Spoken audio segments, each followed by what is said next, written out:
How's everybody doing? Welcome to another episode of FSM After Dark.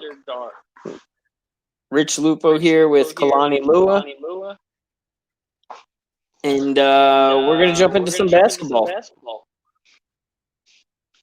Man, oh man, Richie. One thing about the postseason, you're going to get matchups, but you're going to get some exciting games. And tonight, I think we were very much thrilled, but also very pleased with what we saw in one game in particular. Both games were good, but one in particular was a fantastic showing. I believe these. You're a fan of both teams. I can't keep up because you're a fan of like every team in the East, but. Your Celtics and your Raptors double overtime. Don't know if you can ask for much more on the playoffs. What did you think about the Celtics and the Raptors? I think that was a phenomenal game. The only thing that could have made it better was the Celtics pulling out a win. I mean, they fought really hard. You got to see a lot of these young guys. And I think Jaylen Brown and Jason Tatum are going to be scarier than how we look at Kawhi and Paul George down the road, just because they played together so much longer. Yeah, I agree with you, and it's crazy when you think about Jaylen Brown and Tatum. I believe Tatum's 22, Brown what 23? Yeah, 23, 24. These are young guys who are getting tremendous postseason experience. You know, if you look at NBA players, majority of the time they're allowed to about 25, 26, where it's like, okay, you're not getting the postseason, you're not winning as much, you're still young, you're figuring out the game, you're growing your body, you're maturing, and your team is starting to get together. These guys are getting to the point where they're like, no, we're getting all this experience now, so when we hit our prime years, we're going to be veterans of the postseason. It's not going to be new to us, and we're going to be able to, hopefully, if we're healthy and have the team, be able to go on serious runs. Boston is going to be an interesting franchise to watch going forward. But Toronto, man, they fought it back, and they showed that, hey, we're the defending champs, and we may have lost our guys. We got a lot of fights still left in us. They're still a really scary team. My thing, and I want to know what you think about this, because I always liked Kemba, and I like Kyrie. I think Kemba is 100 times better fit with those guys. Oh, without question. You know, and that's not to knock. You know, a lot of times when it doesn't work, we blame this player. Oh, this. Hey, man, some styles just don't fit. You know, look at Melo in Houston. It didn't fit. But Melo in Portland, ooh, that works. Oh, yeah. So, you know, it was two different styles. You know, look, if Kyrie Irving, let's say Kyrie was in Houston, woo, it works. But you put him in Boston, that system just doesn't work. I do like him. What do you think about 900 dribbles per possession between him and James Harden? Hey, man, that might be the first time. I was just about to say that, Richie. This might be the first time they got to exchange the ball out because ain't no air in it. Like, guys, we can't keep doing this, okay? We can't keep changing the balls out. I know I don't want to bring it up, but it'd be like Space Jam where the ball pops and you just see it wailing through the air. How come you don't want to bring up Space Jam? Well, I mean, maybe they'll do it in the new one. Yeah, that's true. I mean, you know, Space Jam is only the greatest movie ever created. No, I'm not gonna start that. I'm not gonna start that. I can't even go there. I'm not gonna start that tonight. Speaking of which, Dodgers in the 10th just scored 2 runs, and that'll put them ahead to probably win this game, hopefully. And you could see that in my article in the next couple of days. We're definitely gonna talk about that a little later in the show for sure. For sure, I'm watching it right now. That's why I'm bringing it up. But no, I actually wanted to give some kudos to LeBron. Most wins by a player in the playoffs. See, I'm trying to stay away from it, Richie. I'm trying to stay away from it. I know. I'm gonna give him his. Because listen, here's the thing, and I'm gonna be honest about this because I know it's such a heartfelt thing now. But I want to give it LeBron his roses now because with Kobe, being a Celtics fan growing up, he's your rival. You know what I mean? You respect the hell out of him, but he's your rival. Of course. And I stood up and clapped for him at the end of his career and loved him post career. And then you appreciate his career more when he's not playing. But I actually did that with Tom Brady because I'm a Jets fan. Of course. So I really started watching him more. So I want to do the same, and I've done that with LeBron. But I want to keep that up because he does. He needs the recognition because there's too much stuff talked about the rankings and who's who and all this. And you know what? Who gives a shit? Let's watch the guy play. When his career's over, then let's talk about it.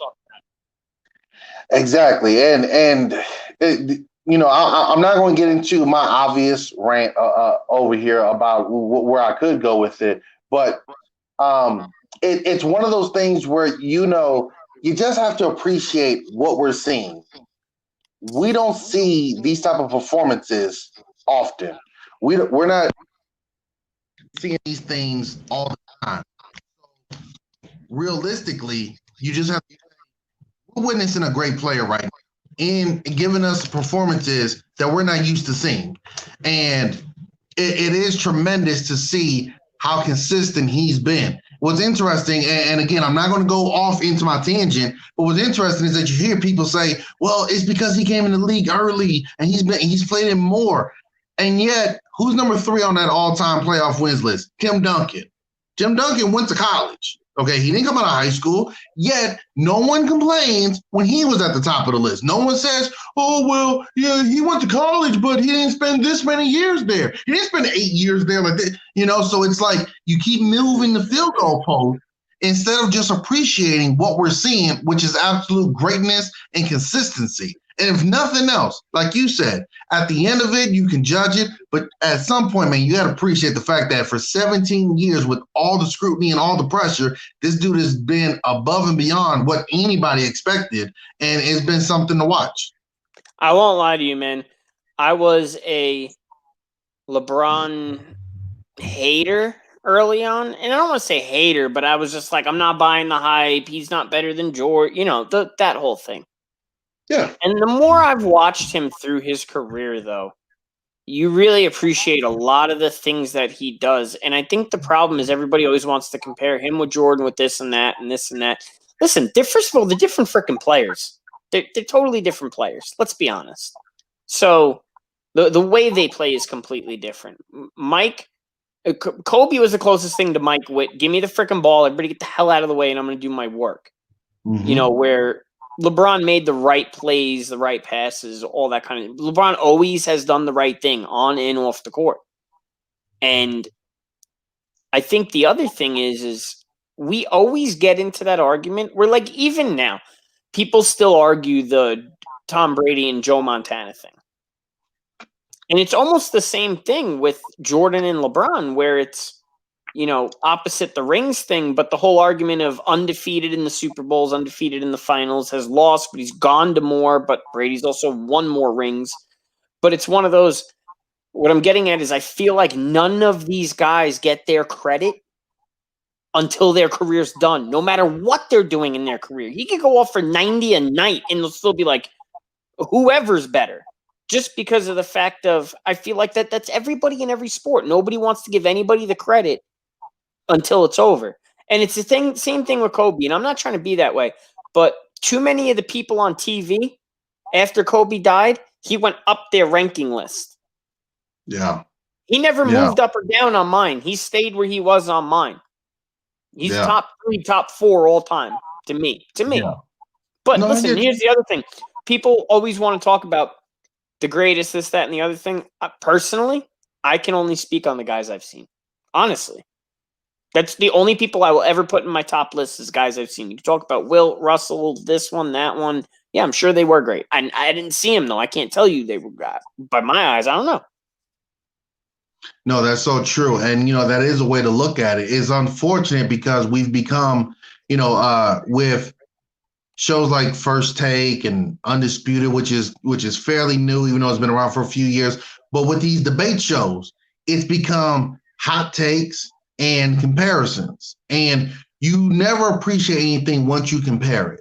Just like when you get a gift, Christmas is coming up. You get a gift. Oh, this is nice. I like the gift you got me last year. Hey, man, it's a gift. Be happy for getting a gift.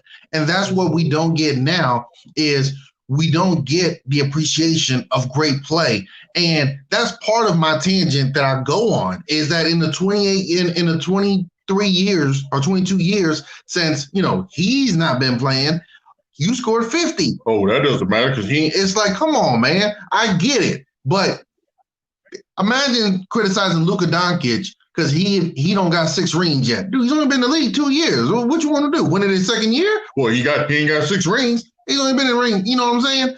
So it's become that.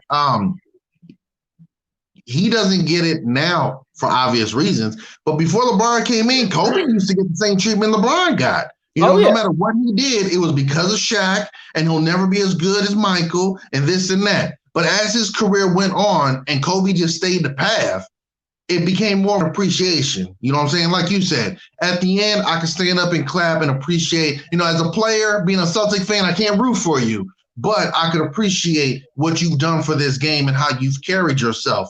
But I'll tell you one thing that makes me sad, right? Really sad. Obviously him passing with the stuff with his daughter, everything else. What I hate though is how the market on, like me, I obviously have my signed stuff. I love my signed stuff.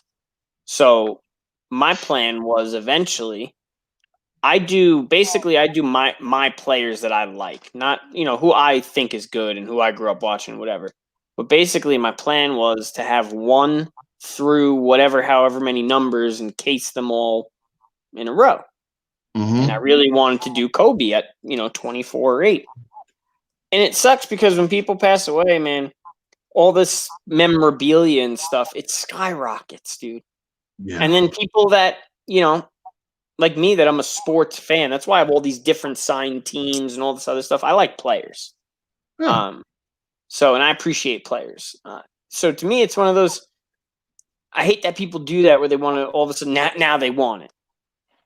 Like, I was planning on it. The same thing, sad enough, I'm bringing it up, God rest his soul, man, Chadwick Boseman. Yeah. Oh, I've had these bobbleheads for the Black Panther, the movie, the Funko Pops. Bro, for the last 3 years, because there's so many of them on the market, $8 a pop, right? No pun intended. No pun intended. But the night after he passed away, the things were going for $40, $50 a piece. Yeah. Yeah. And I'm just like, it's sad though, because it's like we talk about too, like the shoe game and playing cards and all this other stuff, the flippers and the to me, people that do that aren't real fans. It was just like the when Nike dropped the Kobe line shoes. They dropped those shoes. You had all these people buying them in bulk so that they could resell them. And I've never owned a pair of Kobe's, and I wanted to get a pair to put in my collection next to all my Jordans and shit, just because I thought they were dope. On GQ, get your hands on one. Off GQ, I couldn't wear those space shoes that he had when he was with Adidas, but I wanted to do the same thing. I wanted to get them as a collection, whether it was the black ones or whatever, just to have it. But at the prices, like, I get it in a few years, and I know that sounds crazy. It's like, well, I got to wait a few years. But in a few years, you could probably get them at a fairly better price. But trying to get them now, they might go up. You never know. They might go up because there's a pair of Derek Jeter Jordans that were made. They're low top 11s with blue suede and a gum bottom. Obviously, I'm a sneakerhead. Yeah. These shoes to buy them brand new were like $1 something. I've seen pairs online bidding, not asking price, bidding $23,000. Well, see, that's the bid. But see, that's the bidding things. I'm not buying nothing like that where I got to bid for, because it's just going to keep going up. If I buy something like that, I'm going on to the actual website where it's just a one set price. You get into a bidding war, like those shoes, might just be worth, let's just say 200. But because Richie wants them, Richie's going to spend 400. Well, then Kalani ain't about to get outbid, so now I got to spend 6. And then Joe comes in, and well, Joe's a little bit cheap. He's not going to spend over $60 for a pair of shoes. We all know. But so that's going to happen.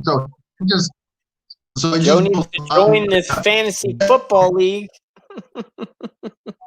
Hurry up, man. The league is coming back tomorrow. We are going to get some football. I wanted to transition into, what isn't going up? What is not going to go up? The height of Houston Rockets, big guys. Because the small ball they're playing, it's effective. And because of their offense and the shooters they have, it can be dangerous. And they will be in ball games. But I think the Lakers are kind of showing that when LeBron and AD, especially LeBron, decides to say, okay, enough is enough, and they're going to play. And now you see playoff Rondo, we've all talked about for a couple seasons, whatever reason, come playoffs, this dude's on another level. Now he's out here.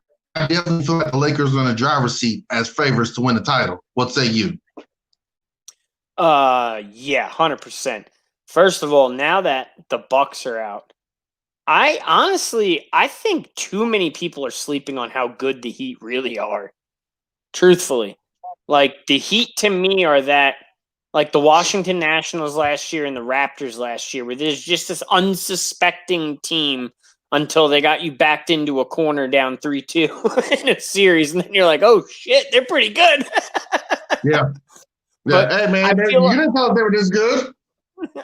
But it's funny. I said this a while ago, and I said it. I can't remember if I said it to you on here. It might have been after. I know we weren't recording, but I was saying I really hope that Houston would win out, and the Heat would beat the Bucks, because I felt like Boston had a much better chance against the Heat than they do the Bucks, because we just don't play well against the Bucks. Play good against the Heat, play decent against Toronto. Obviously, play really good with Toronto.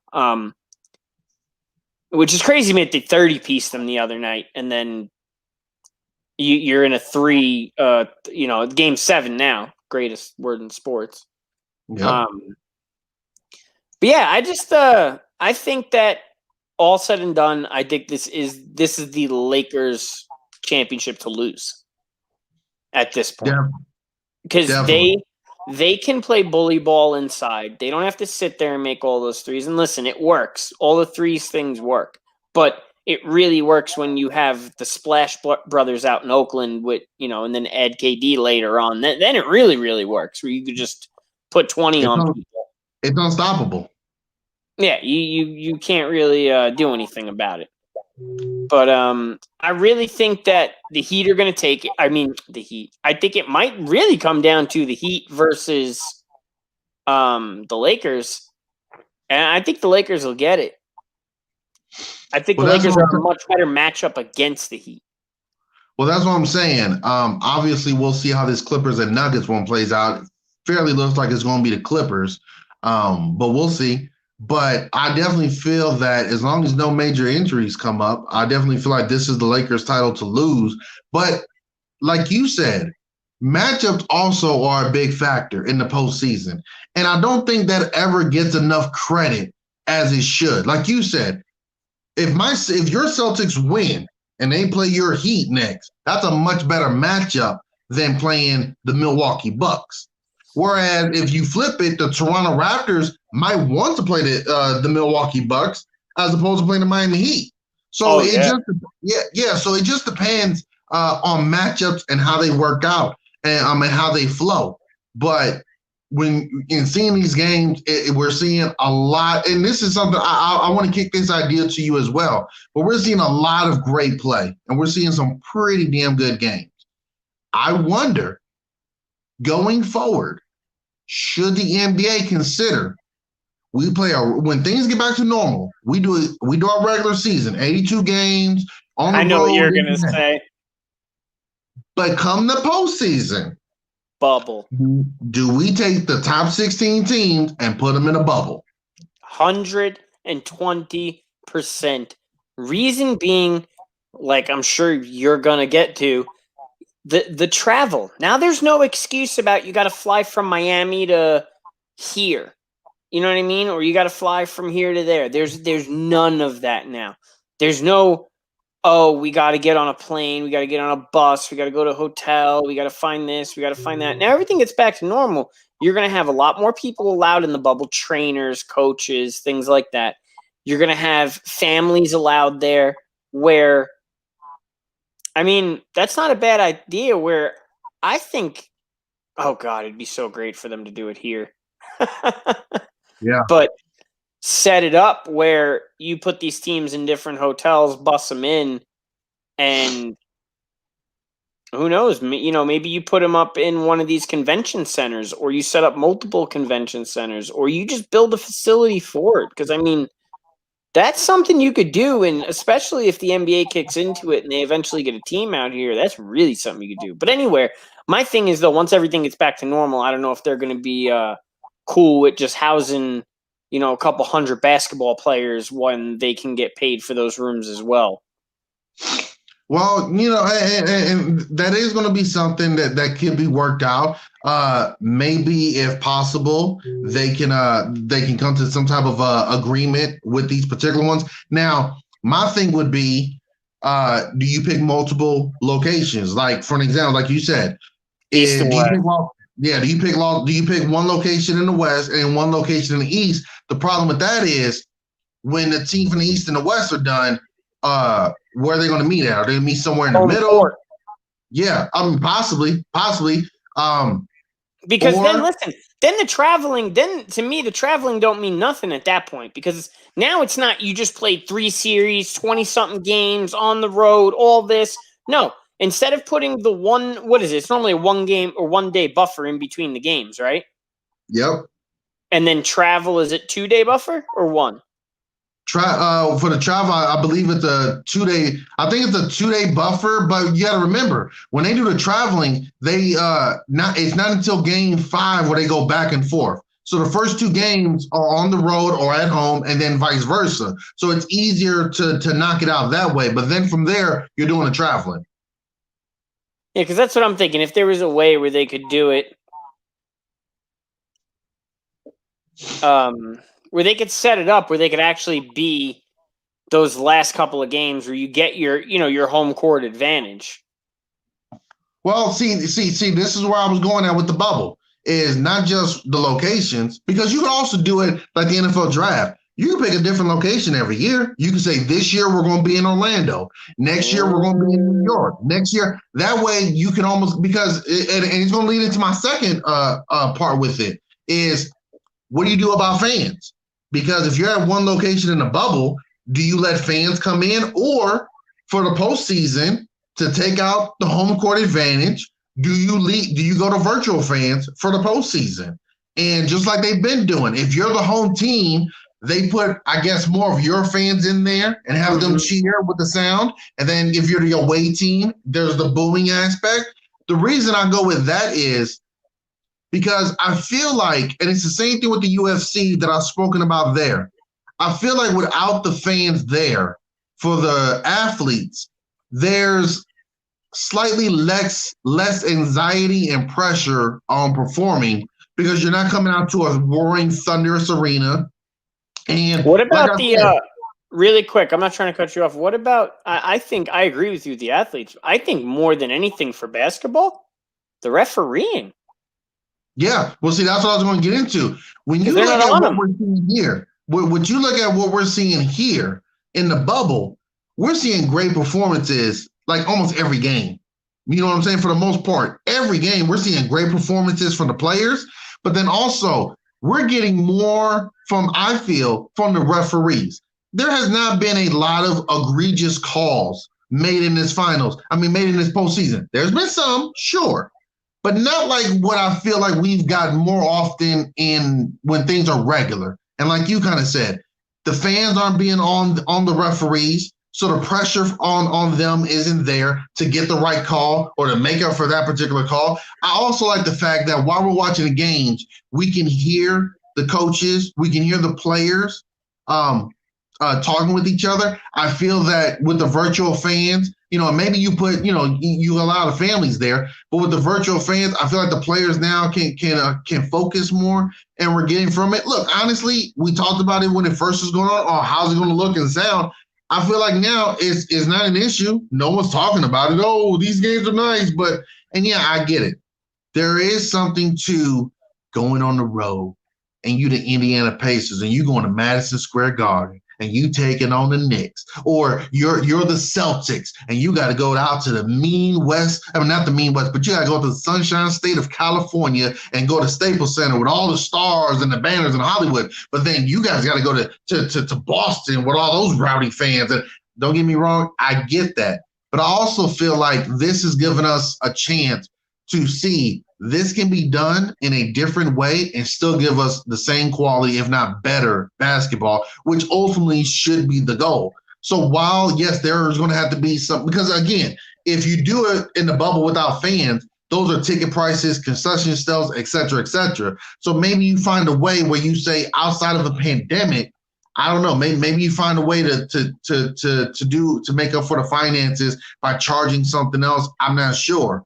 But I definitely don't think it should be too crazy of an idea to do the postseason in the bubble again. No, I actually love the idea of the postseason in the bubble just because there's no complaining, better refereeing, better play. You can hear everything like you said. But to me, the owners in all sports, they're obviously money hungry because they've got to spend millions and millions of dollars to pay these guys and keep fans in the arena. The amount of money they make in the playoffs, though, that's going to be, like you said, that's going to be one of the hardest parts is getting them to get off of those, $30,000 courtside tickets that they got a couple, they got 100 of them they could sell. And then all those other seats going all the way up, too. And that's jack up the TV, jack up your TV contract. Have the networks kick in a little bit more money. They're the sole providers of this. Okay, ESPN and TNT are getting probably some of the biggest ratings they've had because this is the only place you can watch it. Most people are home right now. Jack up those TV contracts a little. Do you make the commercials like Super Bowl style where you start jacking up the TV commercials for the playoffs and you make them very expensive and that's where you get the money from? There you go, Richie. See, we start throwing ideas out there, throw it against the wall. We see what sticks. You can do that. Why not? And you got to think everyone, especially for those key games. Like you're going to get big numbers on a LeBron series. You're going to get big numbers on let's say the Clippers. Things like that. Game 7s, you charge more because damn well going into Oakland, Houston Rockets, Game 7, Warriors game, good luck spending courtside tickets in San Francisco trying to go see that game. Yeah, I'm good. Hey, you want to sell off one or two of your kids to get those tickets. But yeah, Game 6 and 7, you could charge more for that because those are like the closeout games. So you're going to get big numbers for those. And then obviously for the NBA Finals, you really could jack it up to Super Bowl level stuff. So I definitely would like to see that particular one going and here's forward. What you do too. You do an exclusive thing where on your banners in the background and your little stuff that they're projecting on the floor, you do these little logos. Because listen, at this point, they're putting the logos on the jersey, they're putting them on the ground, they're putting them on the banner. They're there anyway. So if they're going to make money to make a better experience for the players and the fans, go for it. Now, the only issue I have with all of this is this somehow could turn into a slippery, deep, dark road where other sports start doing this. And I'll be very upset if I can't see a Yankees-Red Sox playoff game in Yankee Stadium. I'll be very upset. You know what, though? See, with something like that, I feel – I could be wrong here, Richie. I know I'm changing background locations and whatnot, but excuse me. But I feel like with something like that, that plays a bigger factor into baseball than a lot of other sports do. Like when you go to Boston, the big green monster. That's a factor in how you set your lineup and how you guys choose to be aggressive. Whereas, short porch at Yankee Stadium. yeah, and I was just about to say that. The shortness at Yankee Stadium, okay, now we're going to adjust here. So I believe the arenas themselves, or the stadiums rather, excuse me, play a bigger factor in baseball than they do in basketball and obviously in football. So I think with baseball, you can maybe keep it like that and whatnot. But and again, every sport leagues can do it their own way. We see baseball and football; they're not doing anything in a bubble. They're going out there and playing. But basketball showing been great this too. can be done. Yeah, hockey's been great too, man. And so they're showing that they could do it here. And I think for me, basketball might be one of the only sports where you really can't see a different game here in the bubble, whereas you got it with the fans. Yeah. No, it's very true because with the basketball thing, you're getting the same game to me, and I mean this is me from watching them for 30 something years now. 32 years on Friday. But the Yankees, the reason they are doing so bad this year, one, obviously the 16, 18 guys that went down this year on the injury. That does not help. But what's different than last year when they ran into the same predicament where they had the most guys go down in the history of baseball is there's no fans there. So when they're down 2 or 3 runs and Yankee Stadium starts getting raucous and they start shaking that place and the dudes feel that vibe and they're up there, you don't have that. And I feel like that's really hurt them. Teams that's helped is the Astros. They don't have to go into every stadium and get freaking booed every time they go into somewhere. But stuff like that, like you're saying, with basketball, though, I feel like it is. It's such a different environment where you could get a fan that could get in your ear all night and really bother you. I mean, you've seen it happen. Pretty sure, what was his name? I think he changed his name like 3 times. What, World Peace or something like that? Punched some dude. Metal World Peace, yeah, that was intense. And see, even though that wasn't a postseason, you don't got to worry about those incidences. If you're in a bubble, ain't no fans there for you to do that too. So no, he goes to punch something, he's gonna have glass in his hand from hitting that LED screen. Yeah, so realistically, he's punishing himself if you think about it. But what did I know we're kind of jumping all over the place here and whatnot, but what did you make of the announcements of the NBA's all defensive teams? The only reason I bring that up is there were some names on there I think people might be shocked that they're that good on the defensive end. For me, that name is Marcus Smart. Okay, I was actually going to say Chris Middleton.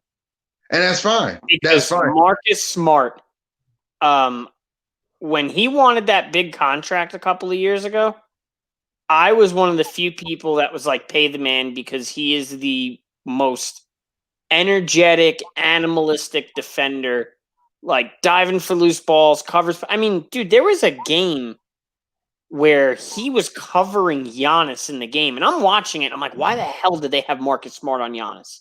Like, he's a good defender, but Giannis has got some feet on.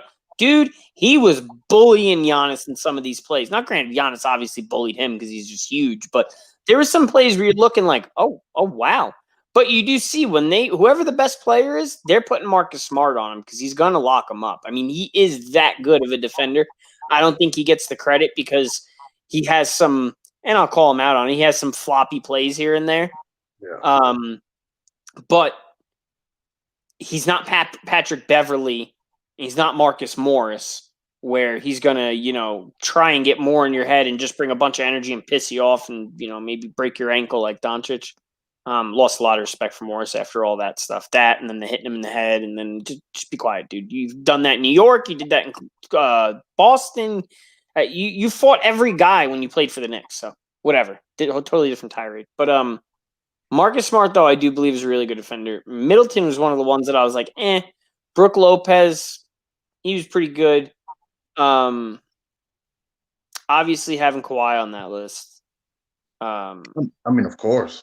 You got it. But no, Marcus Smart is. I mean, I've watched him his whole career, and he is a really good defender. He's a high energy guy, and he can cover people, and he's strong, man. For how small he is strong. I say small. The guy's got like 8 inches on me. Yeah. Well, he's small by NBA standards. I mean, even when they interviewed him, he was like, I'm 6'3", and I'm out here trying to guard, these bigger guys. But to me, that is, you brought it up. That is why I never looked at him as being like this ultimate defender, because I always feel like whenever I'm watching highlights or a game of the Celtics, I'm seeing him do more flopping than actually defending. Now, granted, just like we saw with Brook Lopez and some of the other guys from the Bucks, when your team defense is good, then obviously there are going to be some players who get the recognition. Just like with Pro Bowls, if you're on a team that goes 14-2, there's going to be more Pro Bowlers from that than the team that went 10-6. Got it. But I was very surprised when I saw that he was first team. I was like, first team? But then you also got to look at it like this. He's a guard. How many guards outside of Patrick Beverley does anybody ever talk about for defensive purposes? Everybody's can guard 3 spots, 4 spots sometimes. Yeah, so it's one of those where I'm not saying it's by default, because when you actually look at it, he does lock guys up, and he is very active with his hands, and he does make it tough for you despite the flopping. But to me, when I saw that, I was like, really? No, but I was actually excited for him. I think he is that good of a defender just because I've watched him for so long. But I mean, to me, the Gobert was on that list. Yeah. He's been really good too. He had a good playoffs.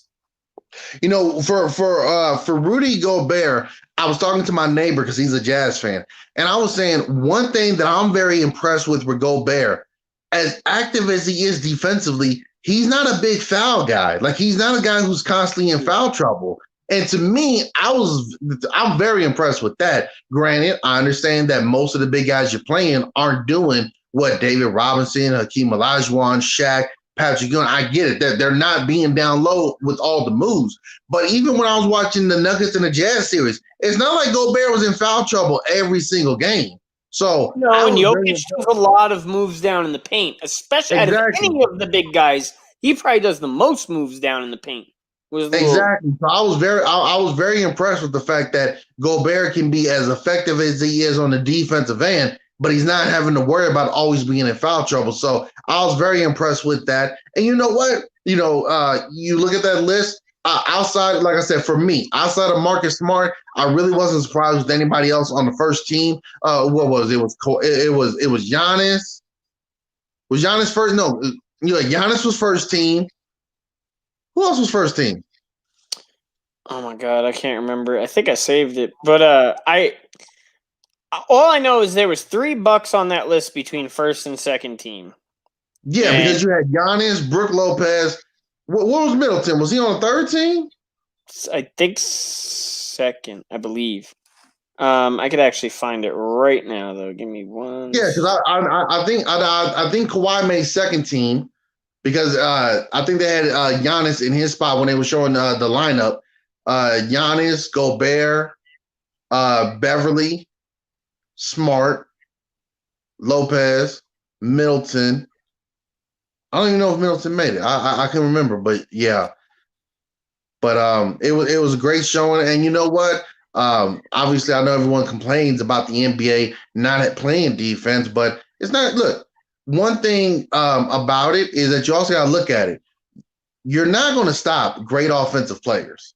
Like it's just not. I challenge anybody to go back to the 90s, go back to the 80s, whatever time frame you consider basketball to be real.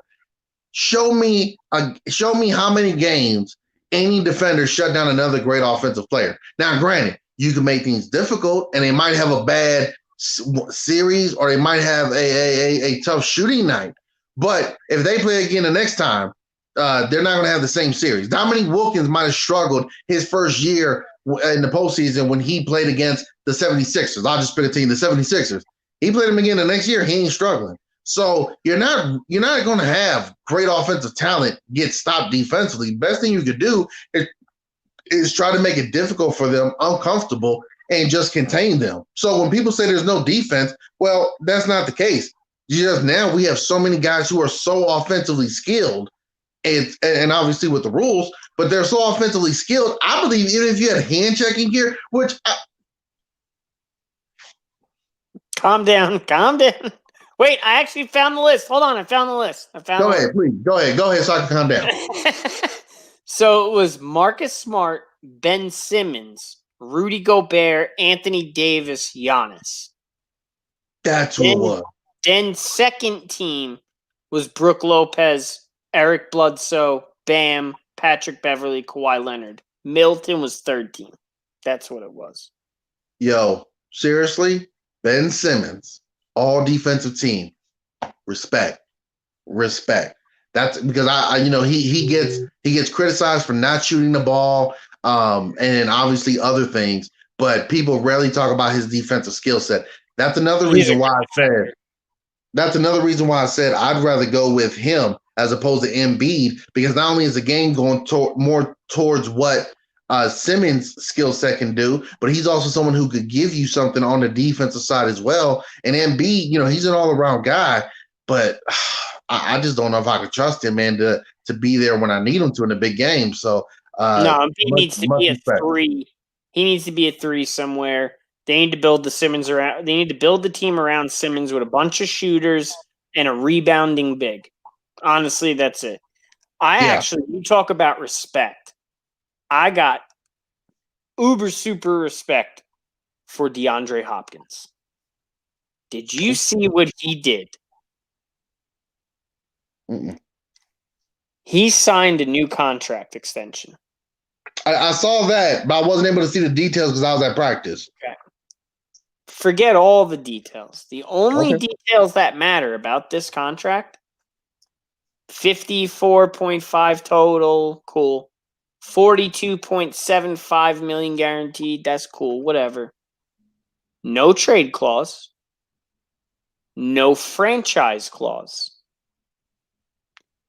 Most non-quarterback money ever. Now, here's where the respect goes. Okay. DeAndre Hopkins did the deal with no agent. He did it all himself. Oh. I think it's the big one, Irma. I'm coming to see you, baby. Oh, that's awesome. My man sat down, and they were like, he was like that dude that walks into court, and they're like, "Where's your lawyer?" And he's like, "I am the lawyer." Like, I'm the lawyer. Yeah, he walked in there. He's like, "I'm going to do the deal," and they were like, "About to finesse the hell out of this guy." He sat down, and they were like, "What the fuck? Oh, we just got finesse." Yeah, and the crazy part is he's got the production to back up what he's asking for. It's not like he's somebody who just had the 1 year wonder on a contract year and he did good. No, I've been one of the best receivers ever since I came in. I don't drop anything. I'm consistent, and I'm running the best route runners as well. Pay me my money.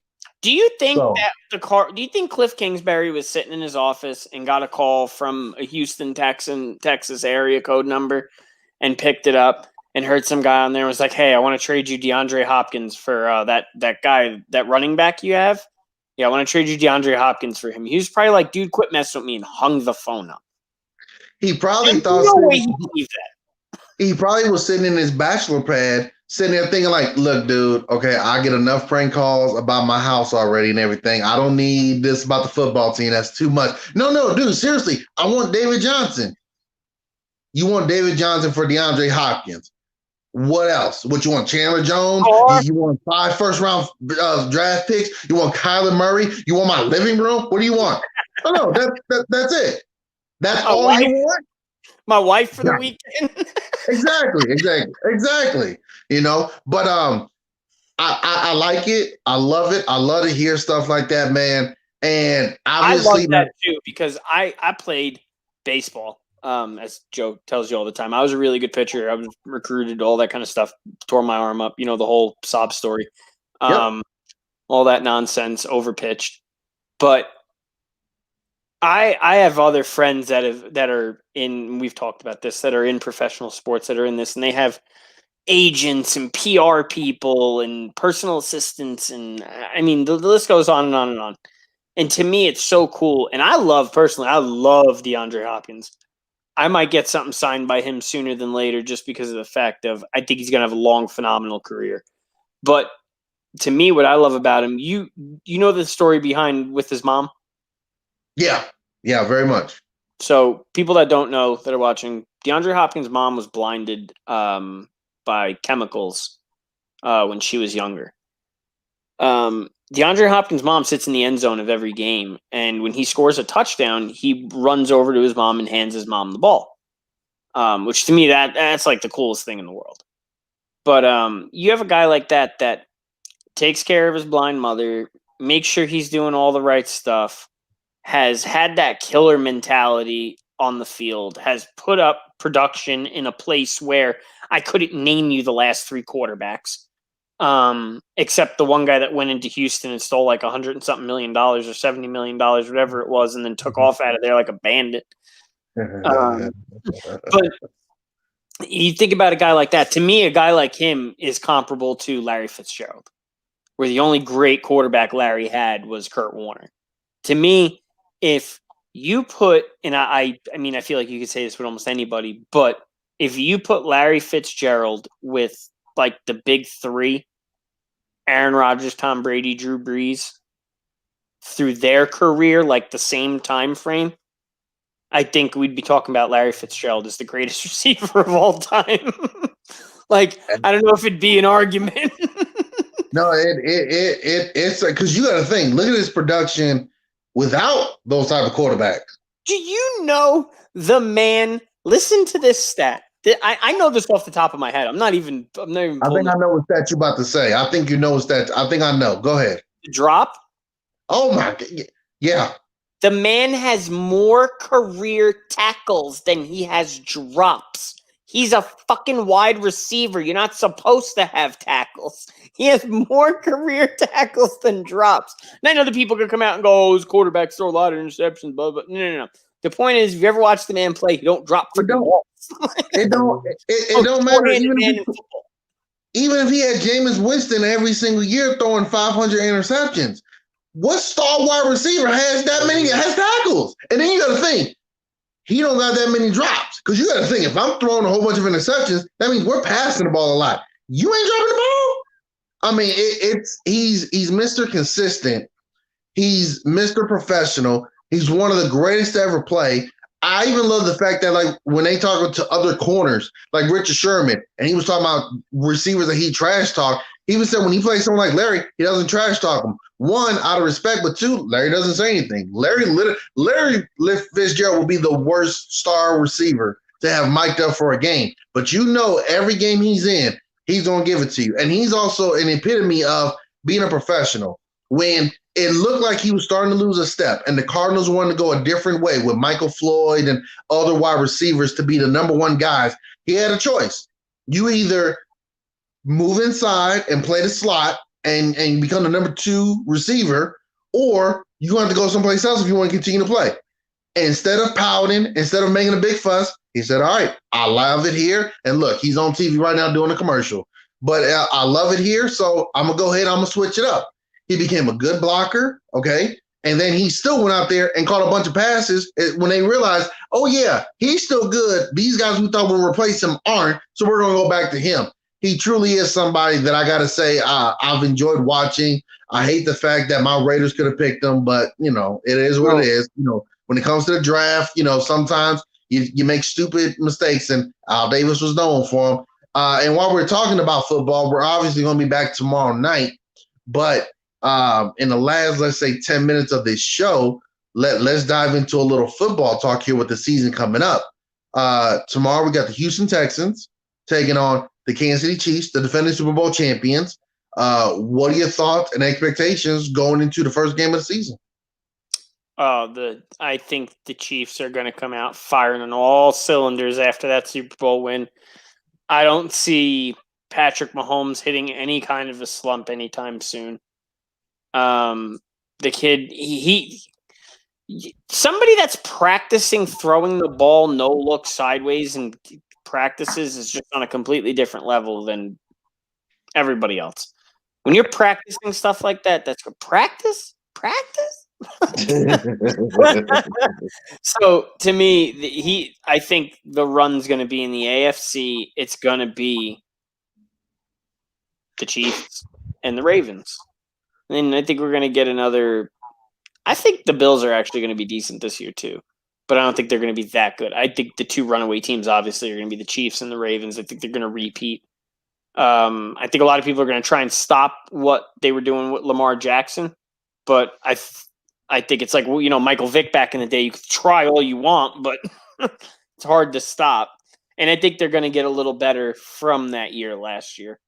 And then NFC really, I mean, with the addition again with Fournette and everybody else they've added, that Tampa team is so hard not to pick with Brady back there. But it's one of those, like I've had to see with NASCAR, when you separate the two greats, you start to see who's getting the edge here. So, but then the other team in the NFC too, I think the Saints could really, really be one of those teams. Like, I mean, obviously every year they're very good, but I think this year, maybe with Drew Brees starting to get on the back nine, I think he might put in an extra gear and try and get after one, especially after the last couple of years and the shit they've had happen to them in the playoffs. God, I'd have broken TVs if I was a Saints fan. Very true. Very true. As some people will say, though, it's been wrong and it's been unfortunate. But if they weren't the last plays of the game, well, that Minnesota one was. Yeah, but, against the Rams, you guys had other opportunities, and if you scored more points and stopped them from scoring more points, guess what? You go ahead and you wouldn't be in that position. I just saw that the Minnesota Vikings are placing defensive end Daniel Hunter on injured reserve with a neck injury. That's very unfortunate considering they just got from the Jaguars Yaga. They just got him. Yeah, there you go. And that would have been a terrific pairing. Yeah, that would have been a terrific pairing. But that's unfortunate. Hopefully, for a speedy and full recovery from Hunter. But I think tomorrow night's gonna be. It's gonna be fun to have football back, especially at the NFL level. For Houston Texans, I know they are going to be under such a microscope because they traded away DeAndre Hopkins. But I also wonder this is sometimes, not all the times, sometimes when you get rid of your star player, you might have a better more productive offense because now, one, you're not forced to focus on one guy to make sure he gets his catches. But then two, the defense doesn't know who to focus on yet. Who you gonna stop? Obviously we got to stop Watson, but we don't know who his number one target is. Now, unfortunately, because you don't know who the number one target is, it might just be, hey man, we just want to pin our ears back and go after him and say, and if none of his receivers step up, or like Will Fuller, who's a tremendous home run hitter, but he can't stay healthy more than 3 throws, then what's going to happen there? I'm very curious to see how the Houston Texans go. I feel that if it doesn't work out this season, we might be seeing the head coach be dismissed simply because, as the head coach and general manager, you got to question some of the moves he's made about the roster. And then again, you're trading away one of our best players and one of the best players in the NFL. That's the other thing, too. Just because a player is your best player doesn't mean he's one of the best in the NFL. The best player on the Lions isn't necessarily the best player in the NFL. He's just the best player on a sorry team. But Hopkins is one of those best players on there. So I'm very curious to see how it goes. And for the Chiefs, you got to wonder about the Super Bowl hangover. We saw it with the Saints. Oh, the Saints, they got this offense. They're high power. No one's stopping them. It's hard getting back. It's hard getting back. It's hard getting back. A whole bunch of things have to fall in your favor. And the main one is health. These guys are young. They're fast. They're in their primes, but you got to be healthy. That's the main issue is that you got to be healthy. So I'm very curious to see have the Chiefs come into the season focused, or are they still celebrating and enjoying the parade? I don't think they're that type of team, truthfully. I feel like they're a lot more down to earth with the game where they're like, yeah, the game's over. We did our celebrating. We're back at it. Excuse me. But there was actually something I wanted to add on about what you were saying earlier. Oh, that was it. What about your Raiders versus the Panthers? That's going to be a good one, man. That is going to be a good one. You know, the Panthers did something that not many teams do. They spent this last draft entirely on defense. New coach, new quarterback, some new linebacker, some new players. So it's gonna be interesting. For my Raiders, man, it look, obviously the expectations are for us to get better. We're hoping that we do. Unfortunately, Ty Williams isn't going to be there because of the injury. Yeah, so without him, that is a major blow. But we did invest in some wide receivers. So you're definitely hoping that those guys step up. We traded away running back that we drafted this year, which was a head scratcher and a bit disappointing because he was supposed to be like a Swiss Army knife for us, you know, running back, wide receiver, a little bit of a wildcat.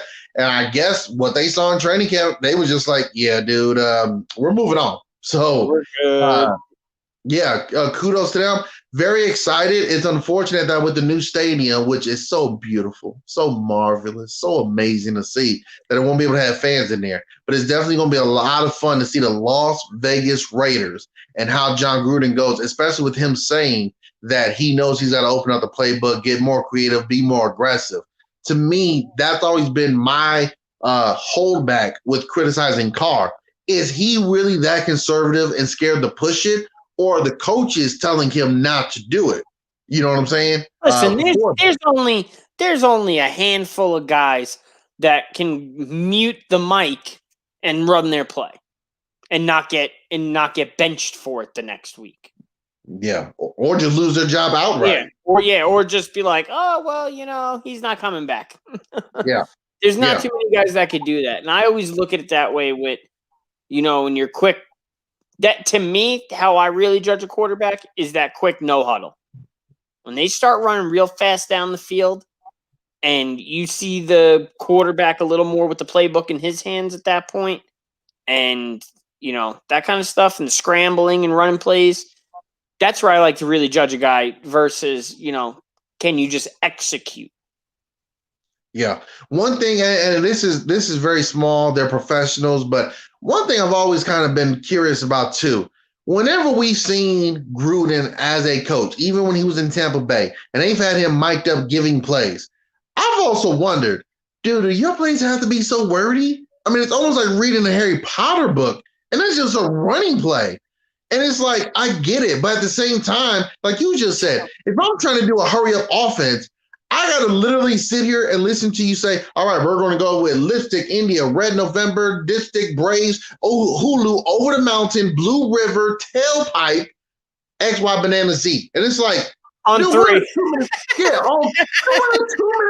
a 2-minute hurry up, man. You can't, you know what I'm saying? So he's over there calling the game, and he's over there calling the play, and the game's ending.